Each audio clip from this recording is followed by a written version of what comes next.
Hi everybody, we have a birth announcement video for these brand new 2-day-old Australian Labradoodle puppies. And in today's video, you're going to hear all about what it was like for Mama Labradoodle Misha to deliver 8 puppies in only 2 hours. And we'll let you know how is Mama Misha doing after that marathon. We'll tell you a bit about how Labradoodle puppies manage when they're born with their eyes closed and their ears sealed shut. And we're also going to introduce you to each of the puppies individually and give you their vital statistics. We'll tell you a bit about what to expect in the first week of a Labradoodle puppy's life. And we hope if you enjoyed this video, if you haven't already, that you'll subscribe to our YouTube channel, Isle Doodles, and be sure to click that bell icon so you get notified whenever we have a new video out. Hi, I'm Claire from Isle Labradoodles, and these are the 8 medium Australian Labradoodle puppies from the Bee's Knees litter. So what happened when all of these puppies were born? What is the story of their birth? Well, first of all, Mama Labradoodle Misha comes to stay with us about a week before her due date. And she comes at that time so she can get all settled in and comfortable. Misha lives with a guardian home. We do that so all of our Labradoodles have their own families right from birth. And so she comes after she's gone through her pregnancy and she's just got 1 week left. That gives her a chance to reacquaint herself with our home, get familiar again with our dogs who live with us. Remember what great friends we are. There she is. She's going to give you a little smile for the camera there. And let her start to find comfy places where she is comfortable for having her puppies. So when Misha came, she was huge. She had all of her puppies kind of clustered in one area in her tummy here. And if you saw our pictures of Misha on Facebook, and that's Isle Doodles on Facebook, you'll see lots of pictures. We always like to have a little guessing contest of how many puppies do you think are in that tummy? And most people were guessing 8 and 9. I think 9 was the most popular guess because she had one big tummy, didn't we, Misha? Yes, she was huge. So that meant she didn't have very much room left in her actual stomach to eat. So Misha ate many, many meals during the day, very small meals, and she was very particular. At that point, the only thing she would eat was roast beef, medium rare please, and raw pork tenderloin. And we fed her by hand. That was just what made her happy. And we fed her in our bedroom, which is where we knew she was going to be having her puppies. She knew that too from her last litter. But we also fed her in the bedroom so she was away from all the other dogs. She didn't feel any pressure to eat, and she could eat until she was full, let us know, and then that was that. So she stopped. And how do you know as a Labradoodle breeder, well, when are the puppies going to come? Like, how do you have any idea that the puppies are going to arrive so you're prepared? So usually what happens is a Labradoodle mama dog, she'll empty herself out. So she stops eating. So Misha stopped eating on January the 11th. She didn't have dinner that night. And she was starting to show me that look in her eye where she was having a lot more eye contact with me. And she was starting to have a little bit of a faraway look in her eye, which is very common when girls are preparing to whelp their puppies. Now, normally what we see in a girl when she's just about ready to whelp, their temperatures drop down to about 98 degrees Fahrenheit. They ask to go out more frequently. They usually pant, sometimes really heavily. They get body tremors, and they start digging up like a nesting behavior. So we checked Misha's temperature when she didn't eat dinner, and it was 99.8. So, not too low, so we knew they weren't going to be born that night. And then the next day on January 12th, on the day the puppies were born, Misha must have gone outside to pee at least 30 times. We'd only get her back in the door and then she'd be barking, asking to go out again. And that's pretty common, and it's pretty common in pregnant women too. As the puppies move through the birth canal here, there is pressure on the bladder, of course, as they're making their journey. Now, if you didn't know, dogs have 2 uterine horns. So the puppies are in 2 different horns when they are, when a girl is pregnant. And sometimes we think as breeders, one horn empties out and then the next one comes. And then sometimes we have a little bit of a pause in between the puppies. But it's just as likely that it's one puppy from this horn, one puppy from that horn, or then it's two from here and one from here. Nobody really knows how that happens. But it does seem that sometimes when we have a break that you would think, well, that must be one side's empty and now the other side's getting ready to go towards the exit. The other thing we could see was lots of activity with the puppies. Misha's tummy was just doing this. It was going like crazy. And that's the puppies as they start to travel down those uterine horns and get towards the exit, getting ready to get into the birth canal and to come out. So Misha did have lots of shivers, no panting, no nesting behavior. And on the 12th, she was starting to roach her back up a little bit, right around here, walking around. You could see she was walking like, oh, and that also is a sign of discomfort and her feeling very full, lower down in her body as the puppies begin to drop and move right into that birth canal. So we thought probably we were going to have puppies arriving during the early morning hours. So we sat down for dinner, and we no sooner had sat down and Misha gave me the look, and the first puppy was arriving. And so it was at 7:07, I believe it was, the first puppy arrived. And then she was all finished within 2 hours. So it's really important as a Labradoodle breeder that you have this strong bond with your girls, that they trust you completely. So because when they're having puppies, they're of course entirely vulnerable. They're there delivering. They can't do anything to protect themselves. And they also want to know that you're there for support. So Misha was pretty tired. She didn't have a lot of energy. She hadn't been eating a ton for that last week. And so she was very happy to have us assist her with the birth of the puppies. So when we are having the puppies, they're all born in our bedroom. And, oh, she's telling me she wants to have more petting. Okay, you bet, girly girl. Reynolds there to help. He records all the information, the time that the puppies are born, their weights, their sex, their color, what collar we give them. These little collars are their ID collars, so we know who's who. And then he also helps look after the puppies that are already born while Misha's delivering the next one. And we let Misha tell us how much she does or doesn't want us to be involved in the birth process. So what happens is the puppy's born, the puppy's in the sack. Mom will come and lick the sack off of the puppy. Once she's got the sack off, she'll chew the umbilical cord and sever it, and then she'll consume the placenta. Really important that she eats that placenta. It's full of valuable nutrients for her. It gives her that energy that she needs while she continues to deliver the other puppies.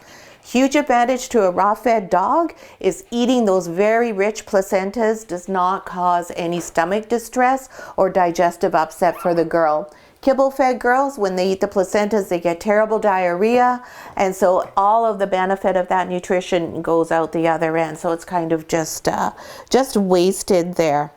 And then when the puppies are being born as well, after each puppy, we give Misha a little shot of calcium. It's a little paste, and we do that to keep the uterine contracting so that the puppies are born as quickly as possible. Because we don't want the girl to be going through that process for any longer than she has to. It's a lot of strain and stress for a girl to deliver puppies, so we want them to be coming out regularly, really quickly, have it all over with so that mom can start to recover from the birthing process. So when she had these puppies, right well late into the process, the biggest puppy was born. And that puppy I helped her deliver. At that point, she was really tired. She had her head down. She was pushing. She was giving me some good solid pushes, and I was able to deliver the puppy for her. That way it helps and saves her from having to do any extra hard pushing. So we hope you're enjoying the story of how whelping happens in dogs and learning about this litter. And if you are and you have a sec, please give us a thumbs up on our video here. That really helps us out a lot. And now, well, how's Misha doing now? What's the update on Misha now? So we're almost at 2 days post-whelp. It's not quite 48 hours since the puppies delivered. It is now Saturday afternoon. Misha's been here before and had a litter. She settled in really easily. She knew that this was where she was going to be with her puppies. She is now in our maternity ward. We have solid walls all around her, so she's not disturbed by anything going on in front of her in the main part of our house. However, she is still part of the main part of our house. She can hear us, she can smell us, she knows we're there all of the time. And that gives her a lot of comfort if we're not actually physically in here with her. So when we first have the puppies, we give Misha about a half ration of food for the first 24 hours. We don't want to stress her digestive system anymore. Her nutrition is extraordinarily important, both when she's pregnant and now when she's lactating. And Misha does eat 100% whole food, natural, raw diet. And that really shows. You can see her coat is in beautiful condition, bright eyes.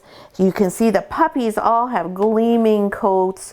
And the puppies, of course, are all eating raw food, even though they're getting it through Misha's milk right now, but they are raw-fed puppies. Oh, and she may be asking just to get out. She may go out for a little minute here. She might have to go and have a glass of water, or she may even want to just stretch her legs.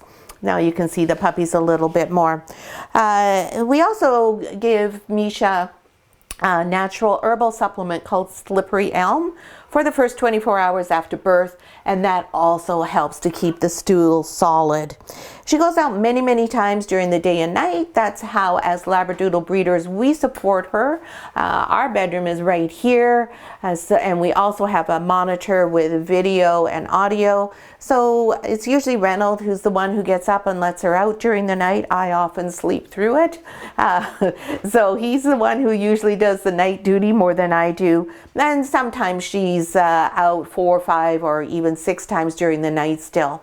That will change as time goes on, but right now she is still frequently outside. And sometimes she'll just tell us that she would like you to come in and give her some company. We're in here regularly. I spend a huge amount of time in here with her, and most of my role during doing that is just to provide her with some company, because otherwise it's kind of boring just hanging out with your kids all day, right, Mishi? Here we come back again. We also check her mammary glands. You can see those here now that she's standing up. So we feel these. We check to make sure they're soft and supple, that there's no lumps or hard or hot spots that would indicate any type of mastitis. We check back and make sure her vulva's doing all right. She still has some discharge, but nothing that's out of the ordinary. We make sure that that's all working just fine. Would you like me to move these too? And sometimes I help just by moving the puppies. Right now she's standing in front of them. You probably can't see them. We'll see if we can get her to, there we go, thank you. She's very, very gentle and careful not to lie on top of them. And she also wants to wrap herself around them so that it is easy for them to be nursing. So that's our update on Misha. Now how about these newborn puppies? So puppies are born, not just Labradoodle puppies, all puppies are born with their ears and eyes sealed shut. They can't regulate their body temperature, and they can't eliminate on their own. So they are entirely dependent on our mama Labradoodles and us to support them. So we have the room at 23 degrees. You'll see Misha is panting, and that's because it's warm, but we keep it so she's not so warm that she's uncomfortable and doesn't want the babies near her, because of course that would be counterproductive for the babies. So we check the babies each day, multiple times during the day. We just come and feel them and make sure that their bodies are warm. So the babies rely 100% on their noses. There's little heat sensors in their noses. That's how they find the milk bar. And sometimes when they get lost, you'll find them over here. They'll be going in a circle and they can't quite find which direction they should go, particularly if I'm in here too. Sometimes they'll come to me instead of to Misha. So that's how we support them. We move them around and point them in the right direction. And then what else we do each day is we weigh the puppies. As Labradoodle breeders, your biggest indicator of whether there are any problems at all with the puppies is if they are not gaining weight as they should be. So it's very important that you weigh them every day. And then we also give them a supplement called Benebac, which is just a little gel, and that just helps their digestive systems. Their immune and digestive systems are completely immature at this point, so we do what we can to make sure that those are just working well. Now you'll see Misha's cleaning everybody. If you look really carefully, there's a piece of poop here that she's actually missed because mums eat everything that the puppies have for elimination right now. Part of that's a natural instinct. So there's no scent. So there's no predator can find where the nest of puppies is.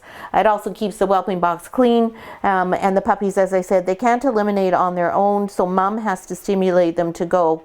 And see, she's probably going to, oh, no, I thought she was going to find that little bit and pick it up. But she also probably thinks, well, I'm here so I can do it to help her out. So now we're going to introduce you to each of the puppies. If Misha is happy, we'll pick them all up and show them to you. If she doesn't like that, we'll just tell you about them as they're on the ground. And we will have 6 videos for this litter. And so there we go. There she is cleaning up that little bit. Thank you, Misha. We will have the puppies in birth order for every single one of our videos just to make it fair and consistent so you can follow along. And you can see she's digging up a little bit there. Maybe somebody peed there, who knows. But she just wants to make sure that everything's clean for the puppies. And off she goes again. She may be looking to go outside, but she'll just have to wait for a sec while we do the video. So the firstborn puppy in this litter is Green Collar. And Green Collar is a girl. Hello, sweetheart. Now the puppies can't hear, but you will find I talk to them all the time. I hold them up close to my chest. They can feel the vibrations of my voice, and they also get used to me and my scent. And this is what I love. This is how you know that your girl trusts you implicitly. Misha's way over there. She's lying down. She's watching, but she's totally fine with what I'm doing with her puppies. And you'll see her puppies are all quite calm and happy with me holding them because they have a really nice, calm, wonderfully relaxed mama Labradoodle. So Miss Green Collar, she is either a caramel or an apricot party. We won't know until she's older. It looks like she's got some black on her ears here. If she has a black nose like Mama Misha, she's an apricot. If she has a brown nose like Papa Jack, then she's a caramel. And the only reason for all of that is just how the breed standard for Australian Labradoodles is written. And she's a party. That means she has 2 colors. And the puppies are not shaking. That's me. I have trembling hand syndrome, so you will see sometimes my hands really shake, but it is not the puppies. So she is a caramel party, so she has caramel and white on her body, and those caramel or apricot colors are going to get a little bit more pronounced as time goes on, so you'll be able to see that color on her a little bit more as she gets older. And oh, hi, coming back. Want to see what I'm doing? Yeah, she's totally fine. You want to settle in? And we'll just move over to accommodate her. And then next born was our first boy in the litter, and that was Black Collar. And Black Collar is also a party, but you can see that he is a much more heavily marked party, or not more marked party, but a more distinct party right now because he is black and white. So there isn't anything that is too much more distinct than black and white. And I think I forgot to tell you Green's weight. She was 321 grams. Black Collar was born in 720. We had puppies about every 13 minutes throughout the delivery, and he weighed 312 grams. And then next came Silver Collar. Silver Collar is also a boy, and he was the first solid in the litter. And Silver Collar is this gorgeous gleaming ebony, and everybody knows that a solid ebony or a ebony and white Labradoodle is my personal favorite. You can see he's got an adorable little white bit under his chin there. Oh, just so cute. He's a very handsome boy, but look at the shine on that coat. He's just so beautifully shiny. Now you can see Misha is silver because Misha was this color when she was born, which was black and white, and then she has diluted out to this gorgeous silver color. Will that happen with this puppy? Who knows? Only time is going to tell. That's something I can't tell you or predict. Next we had Yellow Collar, who's also a boy and also a solid. And he's our one and only chocolate in the litter. He does a little tiny bit of white on his chin. And if you look really carefully, he has one little white dot on his chest there. And little Yellow Collar is the tiniest puppy in the litter. He was born at 7:33. Do you need me to move there? I might have to move here to accommodate what Misha is trying to do. She's decided this is where she wants to be. So we just want to make sure we don't have any puppies stuck behind her, because that will result in a lot of upset. Okay, there we go. Let's make sure everybody can fit. There we are. Just a little bit of an adjustment there.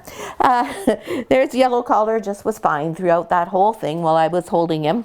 Yellow Collar boy is 277 grams. And like I said, he's the smallest in the litter. Oh no, now everybody's going to get a spot at the milk bar. I may not pick them up if they're attached because I don't like to disturb them when they're nursing at this age. The 5th puppy born is dark blue, and the rest of all of the puppies here are girls. And dark blue is right here. Terrific. She does not have a spot at the milk bar. And she is this absolutely stunning kind of vanilla latte color. So again, she could be an apricot or she could be a caramel. She doesn't seem to have the black as much on her ears. We'll just turn her over and look at the pads of her feet. She does have coloring in the pads of her feet, but I can't tell yet if those are going to be brown or black.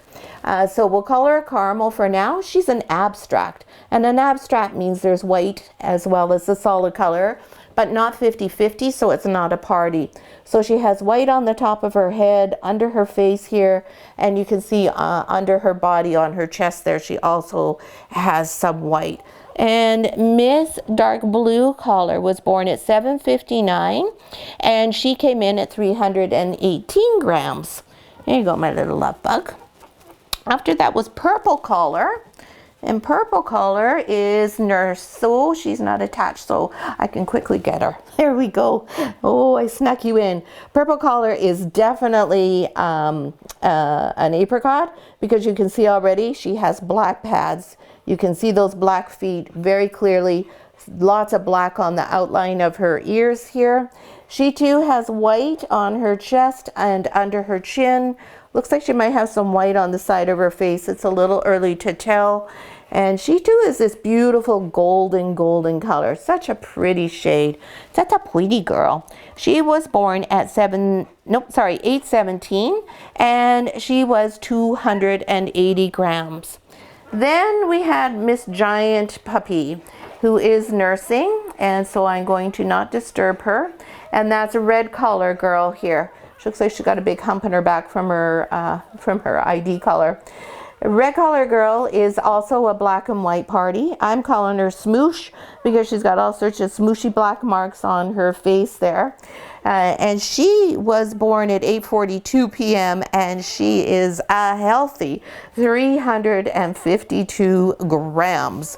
And last but not least was Light Blue Collar, who is our other party, and that's this puppy. Wait a minute, just make sure I got the right one here. I don't have them all completely memorized yet. There we go. This is Light Blue Collar, another black and white party. She's also nursing, so I won't pick her up. Just going to fix her band here so her neck isn't all bunched up. There we go. Again, really pretty markings on this girl. And Light Blue Collar came in at 299 grams. And there you see, look at little green collar. This is a favorite spot to rest for puppies, is right underneath Mama's chin. And beautiful Mama Misha just is there, just adoring her and loving her little baby. So now what's going to happen over the next week with these puppies? Well, eat, sleep, repeat. All these puppies do at this age is eat and sleep, and that's it. They don't even poop and pee much because Mom does all of that for them. They of course do pee and poo, but they're not doing it on their own yet. Mom's still doing all the work for them and looking after everything from them. So that's it. Their only job between now and next week is to gain weight, get stronger, And next week, we will see if they've hit their first milestone, and that will be if they've doubled their birth weight or not. That'll be our goal. Sometimes it takes us till day 10 to achieve that, but sometimes we get that done in the first 10 days. So with 8 puppies, that's a very lofty goal, but we'll see how close we come when we have next week's update. And this litter is fully reserved, but we invite you all to click the link that's in the comments, or just go directly to our website and go to the Find Your Puppy page. We do have our fall litters posted on there now, and you can go ahead and find one that suits you in terms of size and timing and colors, and you too can have an Australian Labradoodle just like one of these is. And for our families, we're going to put a link in here for our allocation video. Many of you have already started saying, oh, I think I like this puppy or that puppy. You can't tell at this point anything about the puppies other than their looks. And of course, what we do is match on temperament, and also email you a link to that allocation video so you understand our matching process. We also invite all of you with any comments and questions, please post them in the video here. Even if it's not a Labradoodle question, if it's just a general puppy question, I'm always happy to try and help you out, answer your questions. And if it's a Labradoodle one, I love talking about Labradoodles. So thanks so much for watching. We hope you enjoyed the video, and we'll see you all again next week for our week 1 litter update.